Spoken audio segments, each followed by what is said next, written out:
celebration of Terriers in the Jungle, and Georja Umano, the author of this award-winning novel, which has been getting 5-star reviews, is going to read a section from the book. We've been having signings all day. The producer of the American Dog Rescue Show is here, Michael Fairman. Romeo's going to be appearing on that show very soon. And she's just selling some books here. But we've had a lot of rescue dogs here today, too, that visited. And, of course, Roxy and Romeo. Romeo talks perfectly. I was going to have him read a passage from the book, but I think Georgia will be able to understand her better. And we're expecting a few more people. Cliff Retallick played keyboards, and this is my friend Scott. Handsome dog, Jackson. So, bye. Thank you so much for coming. I'll just crack a couple jokes right now to get everybody ready. Did you know it's Endangered Species Day week, right? Is it? Yes, you know that eggs have been added to the list of endangered species. Really? Do you know why? Why? Due to excessive poaching. Also, why do you think that elephants drink so much? Why? To try to forget. I actually didn't make those up. Section that I'm going to have, yes, you agree.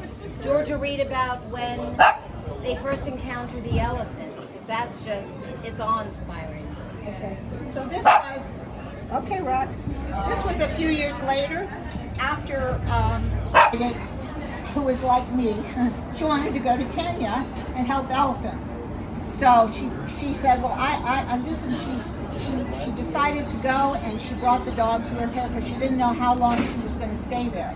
So this was when they first arrived in Kenya, and they were traveling up towards Nairobi, and along the way they stopped in a wildlife lodge to spend the night. And this is Romeo talking now. The last one was Roxy talking.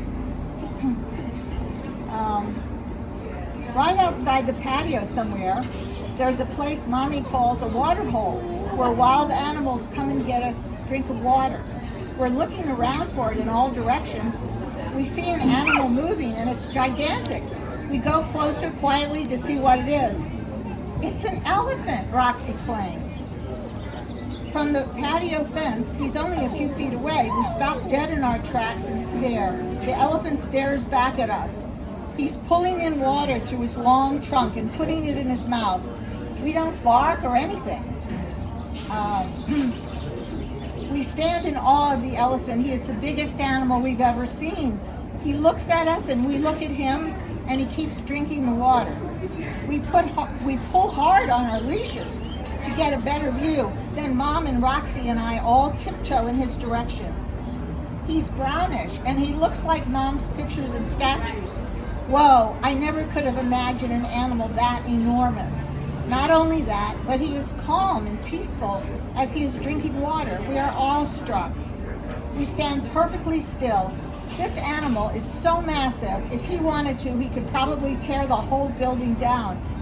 But his spirit is like a gentle and sweet song of a small bird. We hear the sound of the water being sucked in all the way up his long pipe of a trunk. Though he is a gazillion times our size, we don't feel nervous at all. He keeps looking at us. He smells of green grasses, salty hay, and rich mud. We feel his strong energy coming our way. It makes me feel warm and secure. It feels like love.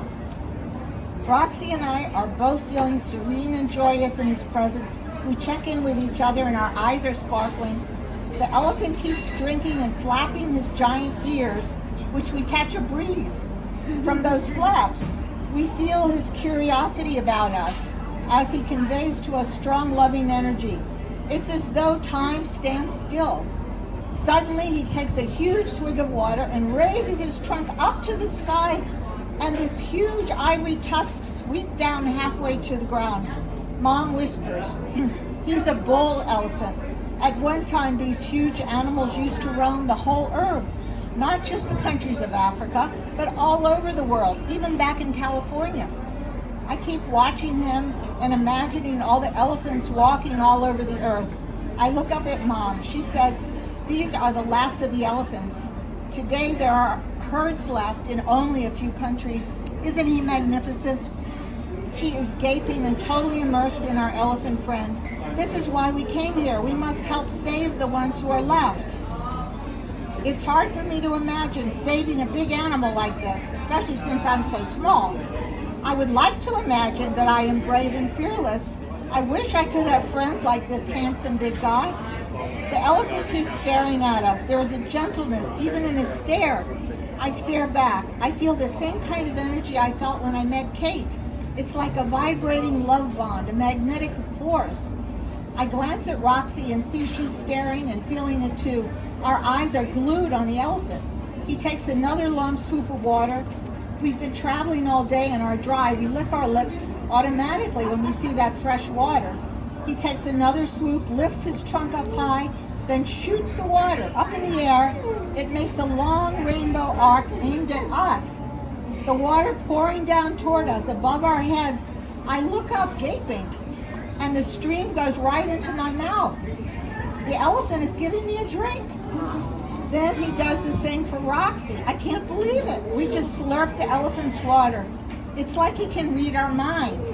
It's the best tasting water I ever drank. Being near the elephant makes me feel serene and also strong, like I imagine I would feel if he were part of my family. It's like he's imparting some of his energy and power to me. He makes me feel like an elephant, and I'm starting to become more elephant. Mom says we are all one family on earth. All the animals and people are connected. I am rapturous. I howl at the top of my lungs. Ow! Roxy joins in, and we're singing our duet to the elephant. The elephant makes a loud trumpeting noise back at us and with us. We look at each other and we carry on. The elephant is singing with us. It's the most beautiful sound in the world. Kate howls too. A moment to cherish. My core is shaking. Mom hugs us both and we feel so close to her. Time stands still. I love elephants. Now I have an elephant friend.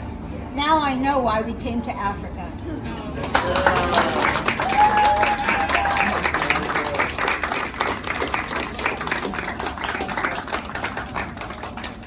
So that when I wrote the book, I'm hoping that the book will help spread word about conservation and wildlife in Africa and how we have to take care of animals. So that was one of the goals of the book, along with having a good story. So, thank you. Thank you. Also says that we're all connected